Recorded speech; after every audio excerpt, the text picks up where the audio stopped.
नमस्कार, ମୁଁ ନିବେଦିତା ପାଗଳ ସିଂହପୁର ବିଞ୍ଝାରପୁର ଯାଜପୁର ସାହିତ୍ୟ ମହାକର ଗଳ୍ପ ଅଗଣାକୁ ସ୍ୱାଗତ କରୁଛି। ଆରମ୍ଭ କରୁଛି ମୋର ଗଳ୍ପ ଅବାଟରେ ଯାଉନାହିଁ। ଆଶା କରୁଛି ଏହା ସମସ୍ତଙ୍କ ହୃଦୟକୁ ଛୁଇଁବ ଏବଂ ସମସ୍ତଙ୍କ ମନକୁ ଭଲ ଲାଗିବ। ଭଲ ଲାଗିଲେ ଲାଇକ୍ ସେୟାର କମେଣ୍ଟ ନିଶ୍ଚୟ କରିବେ। ଆସନ୍ତୁ ଶୁଣିବା ଗଳ୍ପ ଅବାଟରେ ଯାଉନାହିଁ। ମାଧବ, ତୁ ଆସି ଏଠି ମନ ମାରି ବସିଛୁ। ମୁଁ ତତେ କେତେ ଆଡ଼େ ଖୋଜି ସାରିଲିଣି। କହିଲି ତୋର କ'ଣ ହେଇଛି?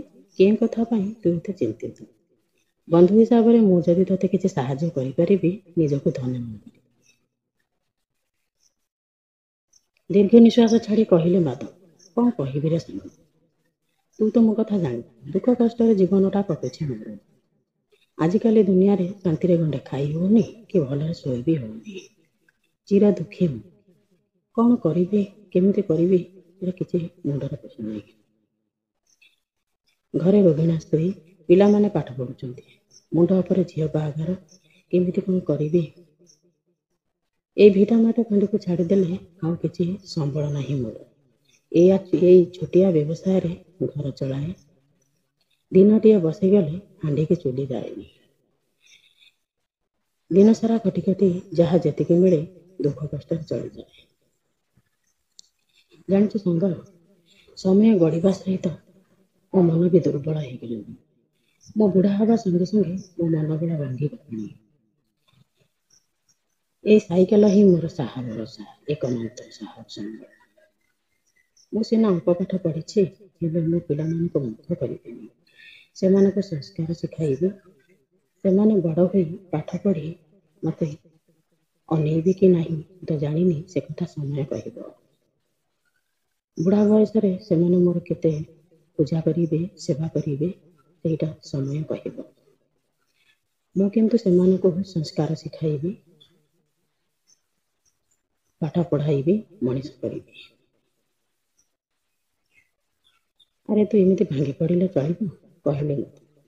ସାଙ୍ଗ, ମୁଁ ତତେ ପିଲାଟି ଦିନରୁ ଦେଖି ଆସୁଛି। 5-10 ବର୍ଷ ତୁ ଖଟି ଆସୁଛୁ। ତୋ ଭାଇମାନେ ତତେ ଦାଣ୍ଡର ଭିକାରୀ କଲେ, ଆଜି ପର୍ଯ୍ୟନ୍ତ ଧୈର୍ଯ୍ୟର ସହ ଚଳି ଆସୁଛୁ। ସାଙ୍ଗ, ତୋ ଏଇ ଅତୀତର ଏଇ କଷ୍ଟକୁ ପିଲାମାନେ ଯଦି ନ ବୁଝେଇବେ, ଅବାଧ୍ୟ ହୋଇ ଯଦି ଅମଣିଷ ହେଲେ, ତୁ ସେମାନଙ୍କୁ ବୁଝାଇଲେ ଯେତେ ସେ ଜମା ବୁଝିବେନି। ତଥାପି ବାପା ହିସାବରେ ଆମେ ତାକୁ ବାରବାର ବୁଝେଇବା ଉଚିତ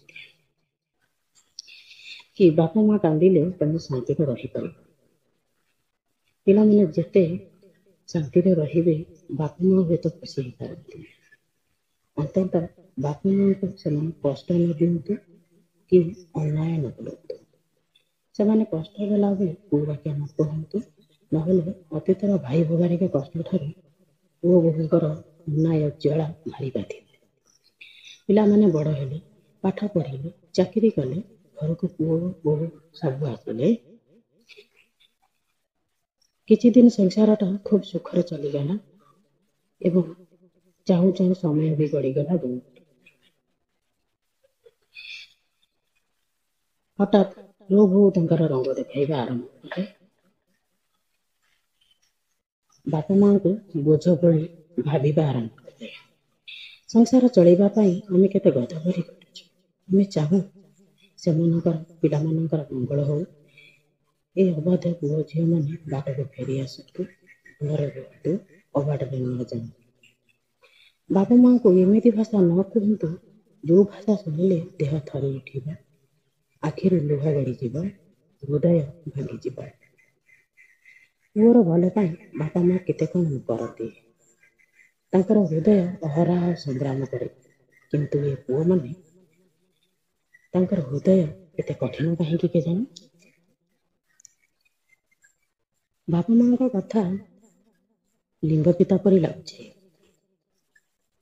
କିନ୍ତୁ ସ୍ତ୍ରୀର କଥା ମହୁ ପରି ମିଠା ଲାଗୁଛି।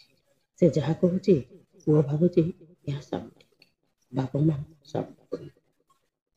ପିତାମାତା ଗଲେ କି ମଲେ ବୁଝିବାର ନାହିଁ। ବର୍ଷକ ଥରେ କୁଣିଆ ହୋଇ ଆସିବେ, ମାସେ 2 ମାସ ରହିବେ, ପୁଣି ନିଜ ବାଟରେ ନିଜେ ଚାଲିଯିବେ।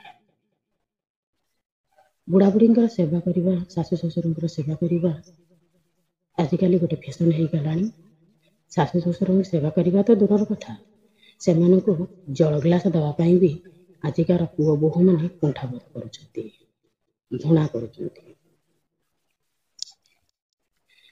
ବୁଢ଼ାବୁଢ଼ୀଙ୍କୁ ରାସ୍ତାର କଣ୍ଟା ଭାବି ଶେଷରେ ଅନାଥ ଆଶ୍ରମରେ ଛାଡ଼ିଦେଇ ପୁଅ ବୋହୂମାନେ ମନ ଇଚ୍ଛା ଘର ଚଳାଉଛନ୍ତି। ସେଠି ଶାଶୁ ଶ୍ୱଶୁର ତ ନଥିବେ, କି ଭଲ ମନ୍ଦ କହିବାକୁ, ବାଟ ଅବାଟ ଦେଖେଇବାକୁ କେହି ନଥିବେ। ବୁଝିଲୁ ନା ସାଙ୍ଗ, ଆମରି ପିଲାମାନେ ସିନା ଭୁଲ ଠିକ୍ ନ ବୁଝି ଅବାଟରେ ଚାଲିଗଲେ, କିନ୍ତୁ କାଳିଆ ଠାକୁର ସେ ନିଶ୍ଚୟ ଆମକୁ ବାଟକୁ ଆଣିବେ, ଆମକୁ ଶେଷ ସମୟରେ ସାହା ହେବେ। ପୁଅ ବୋହୂମାନେ ସିନା ଆମକୁ ଅବାଟରେ ଛାଡ଼ିଦେଇ ଅନ୍ୟାୟ କରି ନିଜ ନିଜ ବାଟରେ ଚାଲିଗଲେ, କିନ୍ତୁ କାଳିଆ ସାଆନ୍ତ ଜମା ସେପରି ନୁହେଁ। ସେ ତ ସାରା ସଂସାରକୁ ଚଳାଉଛି, ଆମ ବୁଢ଼ାବୁଢ଼ୀ ଦୁଇଟାଙ୍କୁ ଠକିଦବ କେମିତି? କାଳିଆ ଠାକୁର ତ ଆମରି ପୁଅ, ତା ବଡ଼ଦାଣ୍ଡ ଆମ ପାଇଁ ଶ୍ରୀମନ୍ଦିର, ତାହାରି କ୍ଲେଶରେ ଅବସାନ ହେବ। ନୀଳାଚଳ ଧାମରେ ଜୀବନଟା ଖୁବ୍ ସୁରୁଖୁରୁରେ ଚାଲିଯିବ। ଦୁଃଖ ଏତିକି, ପିଲାମାନେ ବାପା ମାଆଙ୍କ ହୃଦୟକୁ ପରଖି ପାରିଲେନି, ସେମାନଙ୍କ କଷ୍ଟକୁ ବୁଝିପାରିଲେନି, ସେମାନଙ୍କ ଯନ୍ତ୍ରଣାକୁ ଅନୁଭବ କରିପାରିଲେନି। ସେମାନେ କେମିତି ଦୁଃଖ କଷ୍ଟ ସହି ଆମକୁ ପାଠ ପଢ଼େଇ ଭଲ ମଣିଷ କରିଥିଲେ, ତା ପରଖିବାକୁ ସମୟ ପାଇଲେନି। ହୁଏତ ଆତ୍ମସମୀକ୍ଷା କରିଥିଲେ ଭଲ ହୋଇଥାନ୍ତା।